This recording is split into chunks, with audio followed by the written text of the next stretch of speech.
श्रीमन्नारायण। आज हमारा यह वक्तव्य एक बहुचर्चित विषय पर होने वाला है।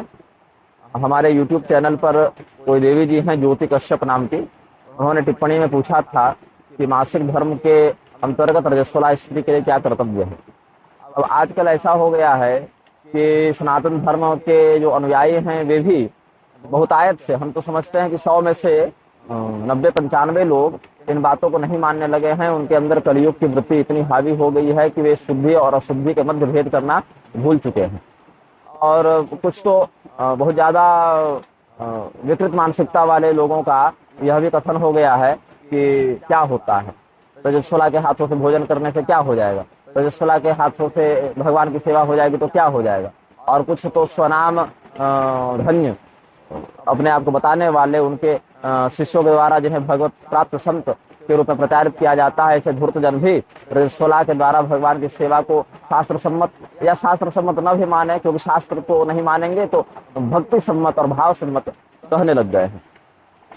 अब रजस्वला स्त्री के विषय में ऐसे तो शास्त्र में बहुत से नियम कर्तव्य आदि बताए गए हैं, विधि निषेध आदि की चर्चा है।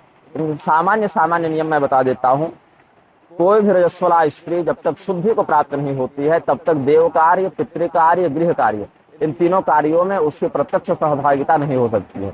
देवता से संबंधित पूजन आदि में, यज्ञ इत्यादि में, पितरों से संबंधित श्राद्ध तर्पण आदि में, और घर से संबंधित रसोई पाक शास्त्र इत्यादि की जो क्रिया है उसमें उसकी सहभागिता नहीं हो सकती है।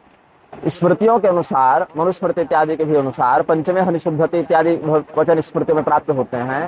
4 दिनों तक स्त्री की अशुद्धि होती है और 5वें दिन वह शुद्ध होती है। तो इसमें यह देखना चाहिए कि जिन स्त्रियों का मासिक धर्म अनियमित हो गया हो अथवा स्राव किसी रोग के कारण अधिक दिनों तक चलता हो, वे 5वें दिन शुद्ध नहीं हो पाएंगी।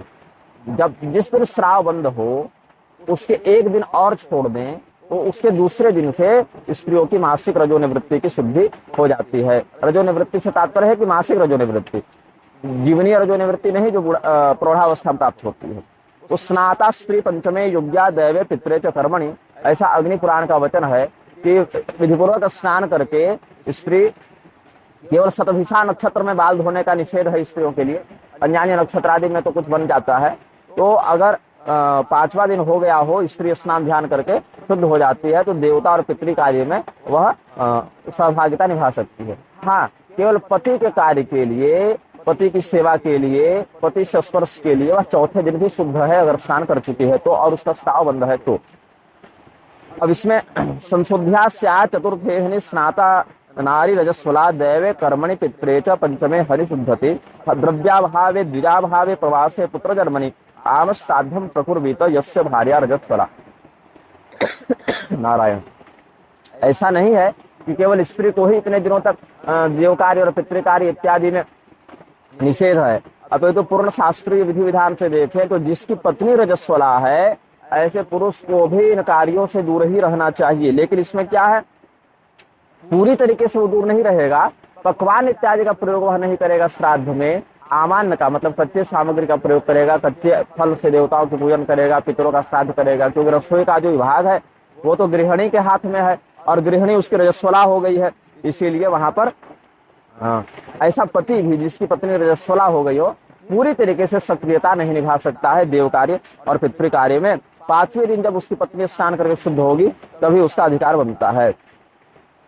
और अगर ऐसे रजस्वला स्त्री देवता के लिए जा रहे भविष्य को या श्राद्धान्न को देख ले तो वह भी निषिद्ध हो जाता है। और वह जो अन्न है, वह जो फल है, वह जो भक्ष भोज्य आदि है, वह हालांकि फल इत्यादि की तो शुद्धि धोने से, धूप दिखाने से भी हो जाती है, सूर्य दर्शन करा ले और प्रोक्षण कर दे तो भी शुद्धि मानते हैं। लेकिन जो अन्न पक गया, पकवान हो गया, ऐसे अन्न का तो प्रेत ही भक्षण करते हैं, राक्षस ही भक्षण करते हैं, देवता और पितर उनको स्वीकार नहीं करते। ऐसा स्कंद पुराण का वचन है। श्राद्धम संपश्यते स्वाच नारी चैव रजस्वला अंतजः शुक्रश्चान्नम तदस्माकम तो भोजनम।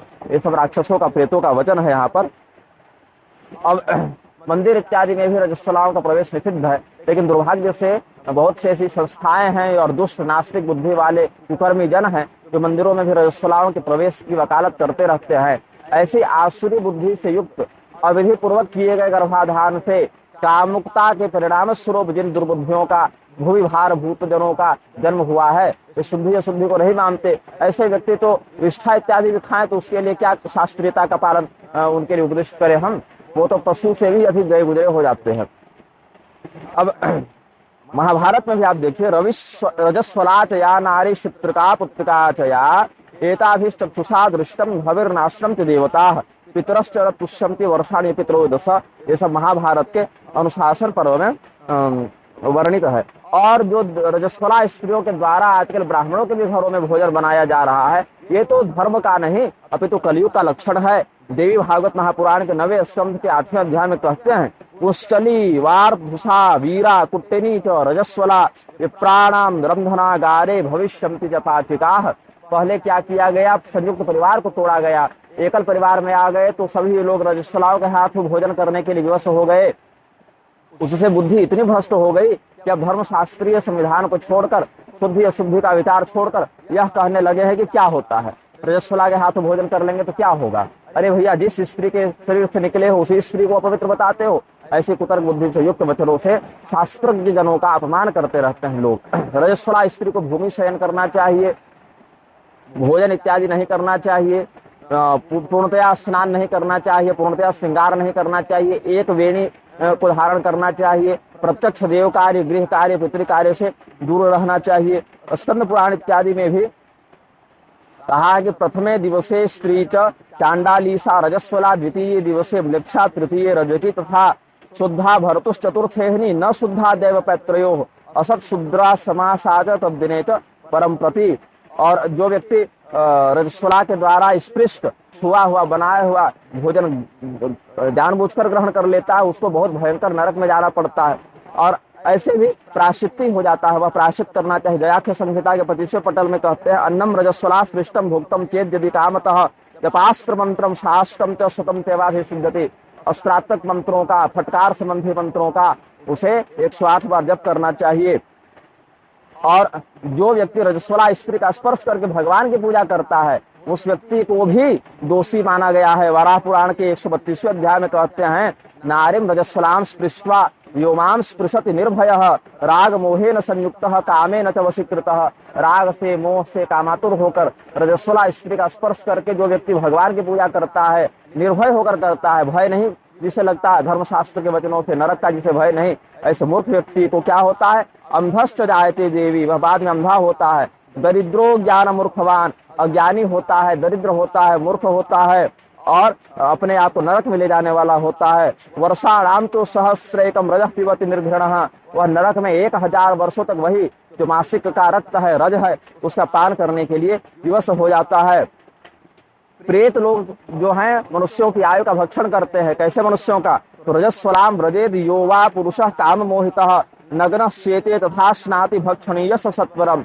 हमने अपने पूर्व के चलचित्रों में बताया था कि नंगे होकर, निर्वस्त्र होकर स्नान नहीं करना है, शयन नहीं करना है, भोजन नहीं करना है। स्कंद पुराण के नागर खंड में कहते हैं कि रजस्वला स्त्री से जो व्यक्ति रमण करता है, गमन करता है, या नंगे होकर सोता है, नहाता है, खाता है, ऐसा व्यक्ति प्रेतों का आहार बनता है, राक्षसों का आहार बनता है। अब कई बार क्या होता है कि हमने जैसे बताया, रजस्वला स्त्री के लिए उपवास का विधान है और रजस्वला स्त्री यदि दुर्बल हो जाए तो वह अपने दैनिक कृत्यों को कैसे संपादित करे। अब सीधे सीधे पूजा पाठ और श्राद्ध इत्यादि में तो वह नहीं जा सकती, इसमें तो कोई समझौता कर हो ही नहीं सकता। हाँ, ये जरूर है कि अगर विवाह इत्यादि के समय कोई कन्या रजस्वला हो जाए, अकस्मात हो जाए, अप्रत्याशित रूप से हो जाए, उसकी शुद्धि का विधान है कि स्त्रियां उसको स्पर्श करके घड़ों से स्नान करें सचैल, फिर स्पर्श करें, फिर स्नान करें, फिर स्पर्श करें, फिर स्नान करें। ऐसे शताधिक घट स्नान से, 100 से अधिक घड़ों से स्नान करके तात्कालिक वैकल्पिक उसको शुद्धि प्रदान की जाती है उस कर्म के लिए। लेकिन वो भी बहुत क्लिष्ट नियम है, सामान्यतया वो नियम भी लागू नहीं होता है। अब आजकल की मूर्ख स्त्रियां अपने आप को बहुत पवित्र दिखाने के उद्देश्य से, जैसे कल व्रत है और आज रजस्वला होने का समय आ गया तो टेबलेट खा लेंगे, दवा खा लेंगे, पता नहीं क्या क्या दवाइयां होती हैं। ये सब दवा नहीं, ये सब ड्रग है जो शरीर को विकृत करते हैं। वो गंदगी जो प्राकृतिक रूप से शरीर से निकलने वाली थी, उसको बलपूर्वक वहां जमा करके रोक लिया गया, उसको तो हम विशेष रूप से अपवित्र मानते हैं। इसीलिए जबरदस्ती अपने शरीर की प्रकृति के साथ खिलवाड़ करके धर्म को एक प्रकार से उपहास का पात्र बनाते हुए ये स्त्रियां क्या कर रही हैं कि भाई कहीं शादी में जाना है, कहीं विवाह में जाना है, कहीं व्रत उपवास आ गया तो दवा खा लो, मासिक धर्म को रोक दो। तो इस प्रकार से जो धर्म के साथ व्यतिक्रम है ये और भी अधिक दंडनीय है। तो भगवान यहाँ पर एक विकल्प बताए हैं कि रजस्वला स्त्री को कुछ ऐसे कार्य जो देवता से संबंधित न हो, पितरों से संबंधित न हो, स्वकार्य हो और करने की अनिवार्यता आ पड़े, तो उस स्थिति में बेचारी भोजन तो कर नहीं पाएगी, तो कैसे उसकी शुद्धि होगी। तत्काल में स्वकार्य को करने के लिए एक मंत्र बताया गया है। कहते हैं कि यदि भावस्तदा कश्चित भोजने काय साधने चित्तम न्यस्य मयि क्षोणि भोक्तव्यम तना संशय। अगर बिना भोजन किए हुए उसका काम न चल रहा हो तब उस समय क्या करे, भोजन बनाने के लिए नहीं, स्वयं भोजन करने के लिए अगर कार्य न चल रहा हो तो भगवान से क्षमा मांगते हुए एक मंत्र का पाठ करे। वह क्या कहते हैं मंत्र में, अनादि मध्यांतमजम पुराणम रजस्वला देव वरम नमामि। ये मंत्र हम लिख लेंगे चलचित्र में। ये मंत्र हम इससे पहले धुरंधर संहिता इत्यादि में नहीं लिखे हैं, वो तो ज्योति कश्यप जी ने पूछा तो हमने बता दिया। अनादि मध्यांतमजम पुराणम रजस्वला देव वरम नमामि। हे परमात्मा, हे नारायण, आप आदि मध्य और अंत से रहित हैं, देवताओं में श्रेष्ठ हैं, देवाधिदेव हैं, मैं रजस्वला स्त्री आपको प्रणाम करती हूँ। ऐसा मंत्र पढ़ना है। मान से भी पढ़ सकते हैं और हल्के शब्द में भी पढ़ने में कोई दोष नहीं है। ये तो नमस्कारार्थ मंत्र है और विशेष करके रजस्वला के लिए ही बताया गया है, इसीलिए इसमें दोष नहीं है। और इस मंत्र से ही भगवान को मानसिक रूप से प्रणाम करते हुए भोजन इत्यादि का कार्य रजस्वला को करना चाहिए या सामान्य स्नान आदि का कार्य करना चाहिए। नशा लिप्यति दोषेण भुंजमान रजस्वला। इस प्रकार से अपने हाथों को जोड़कर जो अनादि मध्यांत मजम पुराणम रजस्वला देव वरम नमामि ऐसा जो कहती है, उस रजस्वला स्त्री को अपने कार्य करने में, निजी कार्य करने में दोष नहीं लगता है। अब आजकल क्या है, जो पैड इत्यादि लोग लगा लेते हैं, बांध लेते हैं, वो भी एक बहुत बड़ी समस्या का कारक हो गया है। अब लोगों को क्या लगा, सरकार ने प्रचार करने का प्रारंभ किया कि वो जो अक्षय कुमार आता है ना, कहीं से भी मुंह उठा के जो सिगरेट फूकता रहता है, उसका कोई मित्र विज्ञापन में जो कहता है कि महिलाओं वाली बीमारी हो गई तुम्हारी भाभी को, तो कहता है कि सैनिटरी पैड दिया होता तो नहीं होती। अब ये समस्या की बात है कि जितने भी व्यापक मात्रा में इस प्रकार से सैनिटरी पैड का प्रयोग किया जा रहा है, उससे इतना भीषण प्रदूषण हो रहा है। ये डिकम्पोजेबल तो होते नहीं है, प्रकृति में इनका विघटन होता नहीं, इनका विलय होता नहीं। तो विदेशों में तो और भी बड़ी समस्या हो गई कि पहाड़ों के पहाड़ लगते जा रहे हैं इस प्रकार से सैनिटरी पैड के, जो कि प्रकृति को भयंकर हजारों वर्षों के लिए ऐसे अद्भुत और अप्रत्याशित प्रदूषण की ओर ढकेल रही है, जिसका समाधान करना बड़ा कठिन हो जाएगा। जैसे जब प्लास्टिक का आविष्कार शुरू में हुआ था, प्रारंभ में लोग बड़े प्रसन्न हुए कि बड़ा अद्भुत आविष्कार है भाई, प्लास्टिक कितना सुंदर है, वाटर प्रूफ है, ड्यूरेबल है। लेकिन क्या हो गया, नॉन डिकम्पोजेबल हो गया। इसके कारण वो जो विघटित नहीं हो रहा है, उसका विलय प्रकृति में नहीं हो रहा है, उससे अब एक नई समस्या को उसने जन्म दे दिया। वही हाल अब सैनिटरी पैड के साथ हो गया है।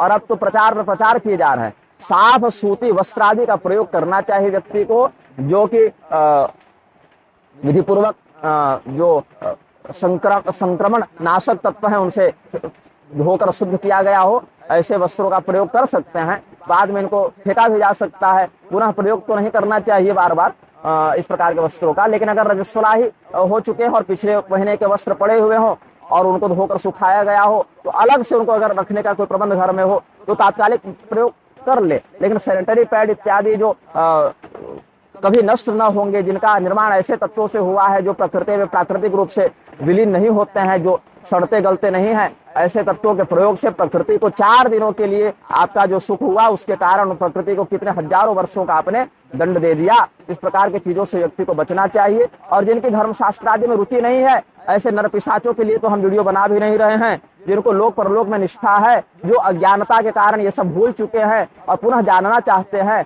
ऐसे लोगों के कल्याण के लिए ही हम ये सब वीडियो इत्यादि बना रहे हैं। और इसमें एक बात और भी ध्यातव्य है कि पहले तो घर की महिलाओं के माध्यम से इन बातों का ज्ञान हो जाता था, स्त्रियों को आपस में स्त्री धर्म की चर्चा करके इन बातों का बोध हो जाता था। लेकिन पुरुषों के माध्यम से भी अब विज्ञापनों में दिखाया जा रहा है कि क्या हुआ रजस्वला हुई तो। एक और क्या कहते हैं ये वामपंथी कि हमको मेंस्ट्रुएशन लीव दो, हमको रजस्वला स्थिति में छुट्टी चाहिए। और दूसरी ओर क्या कहेंगे कि रजस्वला स्थिति में तो एक पैड बस लगा लो, फिर तो तुम्हारे अंदर शक्तिमान वाली पावर आ जाती है, फिर तुम फुटबॉल खेलो, कबड्डी खेलो, कुश्ती लड़ो, तीरंदाजी करो, संगीत प्रतियोगिता में जाओ, एकदम चीर दूंगा फाड़ दूंगा वाले भाव को डाउनलोड कर लो, क्योंकि आपने हमारी कंपनी का सैनिटरी पैड लगा लिया है तो आप तो मतलब क्या कहें, दिव्यांगना के समान दिव्य शक्ति से युक्त हो गई हैं। और दूसरी ओर कराहते फिरेंगे कि नहीं नहीं, हमको तो पेट में दर्द हो रहा है, कमर में दर्द हो रहा है, अलग अलग यौन संक्रमण हो गए हैं हमारे अंदर और हमको तो भैया छुट्टी चाहिए। तो इनका शास्त्रीयता का जो बोध है वो ऐसा विलुप्त हो गया है कि जो सामान्य सामान्य बातें पशु पक्षी भी समझते हैं जितना, उतना तो मनुष्य भी नहीं समझ रहा है। अब तो मनुष्य इतना नीचे गिरता जा रहा है कि सरकार को स्तनपान दिवस मनाना पड़ रहा है, बताना पड़ रहा है भैया तुम्हारा अगर बच्चा होगा उसको दूध पिलाना चाहिए, स्तनपान कराना चाहिए। ये तो पशुता में भी देखने को नहीं मिलता कि किसी पशु पक्षी को बताना पड़ा हो कि भैया अपने बच्चे को दूध पिलाओ। ये तो पशुओं में भी इतना नहीं देखा गया है जितना अभी मनुष्य गिरते जा रहा है। तो धर्मशास्त्र के अनुशासन पर चलने वाले लोगों के लिए हम ये वक्तव्य जारी कर रहे हैं। जो लोग धर्मशास्त्र अनुशासन को नहीं मानना चाहते उनके लिए शास्त्रा व्यवस्थितो यमः, यमराज बैठे हुए हैं, हमें उनकी चिंता करने की आवश्यकता नहीं। उनके लिए हम कहते भी नहीं हैं ये सब बातें। जो शास्त्रनिष्ठ बनना चाहते हैं ऐसे लोगों के लिए हम ये बात कह रहे हैं। जो एकल परिवार में रह रहे हैं ऐसे घरों के पुरुष यदि कुछ सूखा आहार रख ले 3-4 दिनों के लिए तो कोई हड़बड़ी की बात नहीं होगी, गड़बड़ी की बात नहीं होगी। और अगर संभव है तो स्वयं भी बढ़िया भगवान को प्रसाद पवाए, अपने भी पाए बनाकर और अपनी पत्नी को भी दे दे, 3-4 दिनों के लिए उनको भी आराम मिल जाए।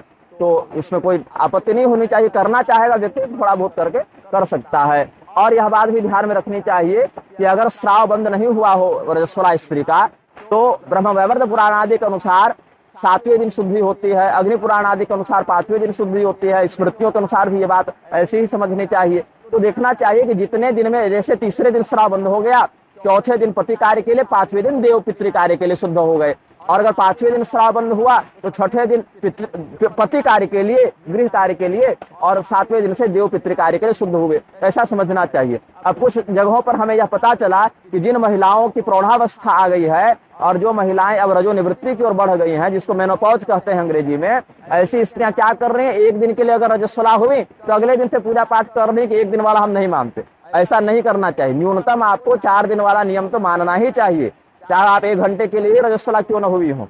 अथवा बहुत जगहों पर मैं ये देख रहा हूँ कि जैसे अभी मैं छत्तीसगढ़ में हूँ तो छत्तीसगढ़ में ही मुझे ये बात सुनने को मिली कि रजस्वला स्त्रियां क्या करती हैं कई बार कि आज जैसे रजस्वला हुए तो कल ही सुबह बाल धोकर नहा लिए तो घर के कार्य में लग गए। ऐसा नहीं होना चाहिए। ऐसा करने से आपकी शास्त्रीय शुद्धि नहीं हो जाएगी। वो सब काल्पनिक बातें हैं। शास्त्र में ऐसा विधान हमें तो कम से कम नहीं ही मिला है। और जब तक चौथे दिन कम से कम न प्राप्त हो तब तक आपकी शुद्धि नहीं हो सकती। और जो शास्त्रीय विधान से आपके लिए कर्तव्य बताया गया है उसका पालन करना चाहिए। नहीं करने पर आप विशेष दंड के पात्र बन सकते हैं, ऐसा समझना चाहिए। तो इस प्रकार से सामान्य सामान्य बातें हमने बता दी हैं। बाकी अपने विवेक का प्रयोग करें, धर्मशास्त्रीय परंपरा का अनुसरण करें और अपने कुल के उन्नति का कारण बने। श्रीमन नारायण। हर हर महादेव। नमस्ते।